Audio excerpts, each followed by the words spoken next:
सामाजिक और आर्थिक स्थिति में सुधार होगा। राज्य के लिए राजस्व उपलब्ध होगा जो आर्थिक विकास के लिए आवश्यक है। भारत के आर्थिक क्षेत्र में खनन महत्वपूर्ण भूमिका निभाता है। राज्य प्रमुख एवं गौण खनिज संसाधनों से भरपूर है। क्षेत्र में खनन के विकास के दौरान प्रत्यक्ष व अप्रत्यक्ष रूप से रोजगार के अवसर, बुनियादी ढांचे का विकास और सामाजिक आर्थिक विकास के लिए आवश्यक है। परियोजना से एक महत्वपूर्ण लाभ स्थानीय और क्षेत्रीय अर्थव्यवस्था के साथ सरकारी खजाने का सीधा योगदान है। कॉरपोरेट एनवायरमेंटल रिस्पॉन्सिबिलिटी के द्वारा गांव में सामाजिक कार्य किए जाएंगे।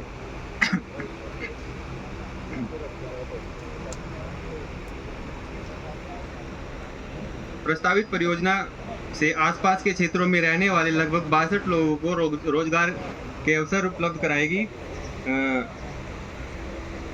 जैसे एक प्रबंधक, एक सहायक प्रबंधक, 2 फोरमैन, 10 कुशल श्रमिक तथा 43 अर्ध कुशल कार्मिक एवं 5 अकुशल श्रमिक की आवश्यकता होगी। पानी की आवश्यकता इस प्रकार रहेगी। पानी की कुल आवश्यकता 22 KLD, जिसमें पीने के लिए 1.86 KLD, धूल दमन के लिए 14 KLD, वृक्षारोपण के लिए 6.2 KLD पानी की आवश्यकता रहेगी। पेयजल की व्यवस्था टैंकर अथवा आसपास के नलकूपों से की जाएगी। धूल दमन के लिए पानी की व्यवस्था आसपास के तालाबों और टैंकरों से करी जाएगी। खनन की प्रस्तावित विधि इस प्रकार है। खनन का कार्य ओपन कास्ट सेमी मैकेनाइज्ड विधि से किया जाएगा। हल्के उत्खनन यंत्रों का उपयोग टिप्परों में खनिज की खुदाई एवं लदान के लिए किया जाएगा। कोई भी ओवरबर्डन या अपशिष्ट सामग्री का उत्पादन नहीं किया जाएगा। प्रस्तावित परियोजना में कोई ड्रिलिंग ब्लास्टिंग की आवश्यकता नहीं है। खनन का निष्कर्षण केवल 3 मीटर की गहराई तक ही सीमित रहेगा।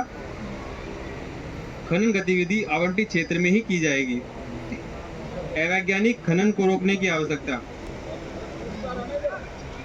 खनन की अवैज्ञानिक विधियों से निम्नलिखित प्रभाव पड़ते हैं, जैसे बेतरतीब खुदाई से जगह जगह गड्ढे होना, उनमें जलभराव हो जाना, जल के स्तर को खतरा और खनिज का जरूरत से ज़्यादा दोहन होना। खराब वाहनों का उपयोग करने से जंतुओं के लिए परेशानियां उत्पन्न होती हैं।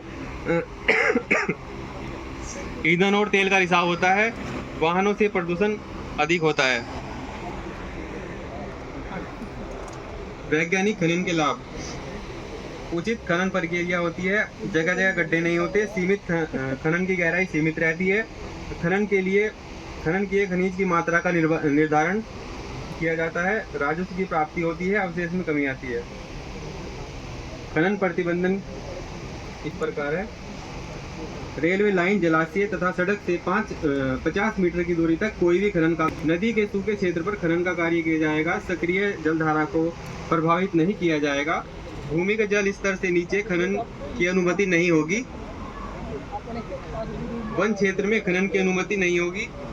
ठेकेदारों को खनन के समय खान अधिनियम 1952 और खान व खनिज अधिनियम 1957, वन संरक्षण नियम अधिनियम 1980 का पालन करना होगा।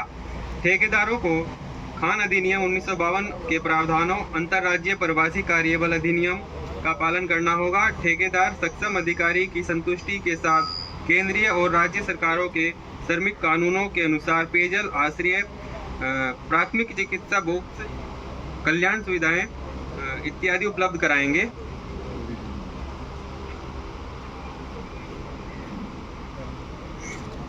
पर्यावरणीय आधारभूत आंकड़ों का विवरण इस प्रकार है।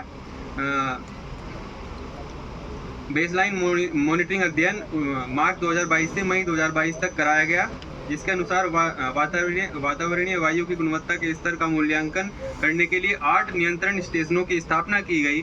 पर्यावरणीय वायु की गुणवत्ता का अध्ययन 12 सप्ताह के लिए 24 घंटे के अंतराल से सप्ताह में 2 बार किया गया, जब इसके परिणामों की तुलना आवासीय और ग्रामीण क्षेत्रों के लिए केंद्रीय प्रदूषण नियंत्रण बोर्ड के राष्ट्रीय परिवेशीय वायु गुणवत्ता के मानकों के साथ की गई, तो यह पाया गया कि परिवेशीय वायु गुणवत्ता के मानकों के औसत मान निर्धारित सीमा के भीतर हैं। ध्वनि का स्तर की अगर बात करें तो यह देखा गया कि रात के समय 40.45 से 46.1 डेसिबल के बीच तथा दिन के समय ध्वनि का स्तर 49.2 से 54.2 डेसिबल के बीच पाया गया। जल की गुणवत्ता की अगर बात करें तो अध्ययन क्षेत्र में जल संसाधन के लिए चयनित जल की गुणवत्ता के मानकों का वर्णन, जल वातावरण और प्रभाव के आकलन करने के लिए उपयोग किया गया। भूमिगत जल के 6 नमूने अध्ययन क्षेत्र से जल की गुणवत्ता और प्रभाव के आकलन के लिए किया गया। जल हैंडपंप और खुले कुएं से लिया गया, जो कि ग्रामीणों द्वारा घरेलू जरूरतों को पूरा करने के लिए उपयोग किया जाता है। कुल सभी एकत्रित नमूनों जो अध्ययन क्षेत्र में पड़ते हैं, जो कि पीने योग्य हैं।